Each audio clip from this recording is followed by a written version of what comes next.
राष्ट्राच्या पुढं कायम नवनवीन समस्या उभ्या राहत असतात. जवळपास 15 दिवस होऊन गेले. 15 ऑगस्ट 1947 साली पाकिस्तान उत्पन्न झाला. त्यावेळेला पाकिस्तानचा अविभाज्य भाग म्हणून बांगलादेशचा जन्म झाला. बांगलादेश हे काही राष्ट्र म्हणून नव्हतं, पण मुजीबुर रहमान या एका स्वाभिमानी बांगलादेशीय पाकिस्तानातल्या समाजसेवकांनी सत्य स्वाभिमानाला जागून पाकिस्तानच्या चाललेल्या अकरा विकराळ वागणुकीचा निषेध करून स्वतंत्र राष्ट्र म्हणूनच आम्ही उभे राहतो असा आपल्या पोटातला उद्रेक जाहीर करून स्वतंत्र एक बांगलादेश नावाचा राष्ट्र जन्माला आला. त्या राष्ट्राच्या पंतप्रधान आपल्या सगळ्या बेबनावामुळं हिंदुस्थानकडे आश्रयाला आल्या.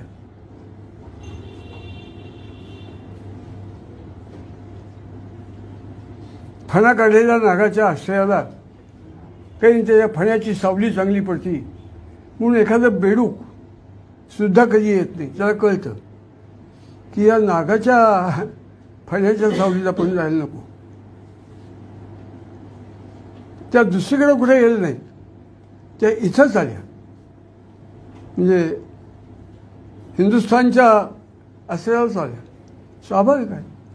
हिंदुस्थानची परंपरा, हिंदुस्थानची संस्कृती ही जगाच्या कल्याणात संतांच्या विभूती, देह कष्टविती उपकारी अशी वृत्ती असलेला हिंदू समाज असल्यामुळं त्या आल्या आणि त्यांनी आश्रय घेतला. त्या इकडं आल्यानंतर जे पाकिस्तानमध्ये म्हणजे बांगलादेशमध्ये या प्रतिक्रिया म्हटल्या.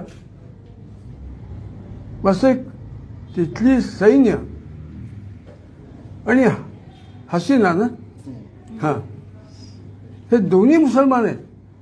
यांचं राज्य होतं त्या हसीनाताई, त्याही मुसलमान, आणि जे बांगलादेशात सैन्य त्याचे प्रमुख तेही मुसलमान. परंतु अत्याचार मात्र हिंदूंच्यावरती हा जो एक मनस्वी संतापजनक प्रकार घडला आणि तो चालू आहे. त्याचा निषेध व्हावा तसा हिंदुस्थानमधल्या प्रयत्न उठत नाही आहे. निषेध म्हणजे तत्काळ ते थांबलं पाहिजे अशी भूमिका राष्ट्राच्या धुरूनाने घेणं आवश्यक, आणि ती घेतलेली भूमिका समाजाला कळेल अशी घेणं आवश्यक होतं. ते झालं नाही. करतही असतील, कारण मोदी काय अतिशय चाणाक्ष, बुद्धिमान, कडवा देशभक्त आणि अत्यंत निस्वार्थ, निशंकशील असलेला पराकोटीचा चांगली व्यक्ती आहे. पण समाजाची अपेक्षा आहे की भारताने काहीतरी घवघवीत पाऊल उचलावं आणि हे चाललेला सगळा राडा जो आहे तो थांबावा. आम्ही आमच्या पातळीवरती सांगली जिल्ह्यातल्या ज्या ज्या गावात सूर्योदय होतोय त्या प्रत्येक गावात दिनांक 25ला कडकडीत, अति कडकडीत बंद पाळण्याचं ठरवलंय. तसं आवाहन करणार आहोत.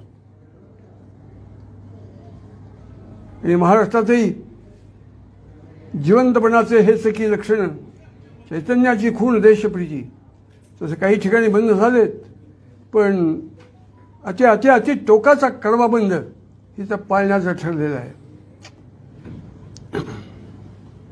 निवेदन देण्यासाठी दिनांक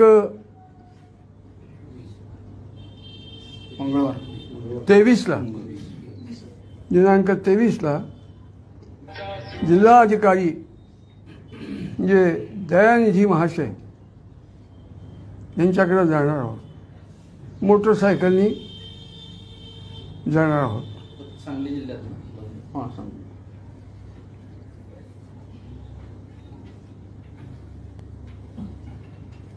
अर्थात महाराष्ट्रभर जिवंत अंतकरणाची उदंड माणसं आहेत. त्यांनाही वाटलं त्यांनी तिकडं पाऊल उचलावं आणि करावं, ही माझीच काय तुमचीसुद्धा इच्छा असेल त्याप्रमाणे घडलं तर आनंदच आहे. पण आम्ही जे पुकारलेलं आहे ते या जिल्ह्यापुरतं आहे. हा, केंद्र सरकारनं अशा परिस्थितीमध्ये काय पावलं उचलावीत असं वाटतं आपल्याला?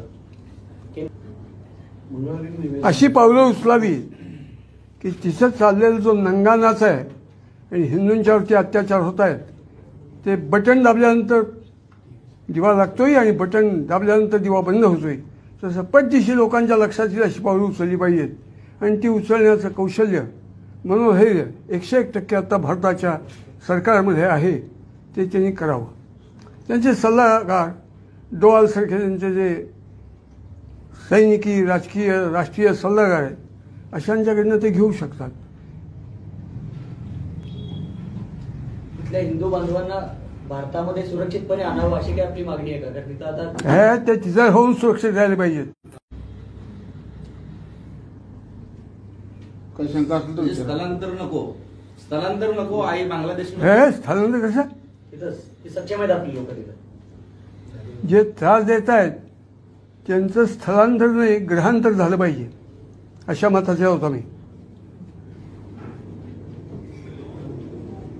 शेख हसीना यांना जो आश्रय दिलाय भारतानं या बाबतीत आपल्याला काय वाटतं? दरोडेखोर घरावरती आले म्हणून मालकाने स्थलांतर करायचं नसतं, त्या दरोडेखोरांना मारायचं असतं.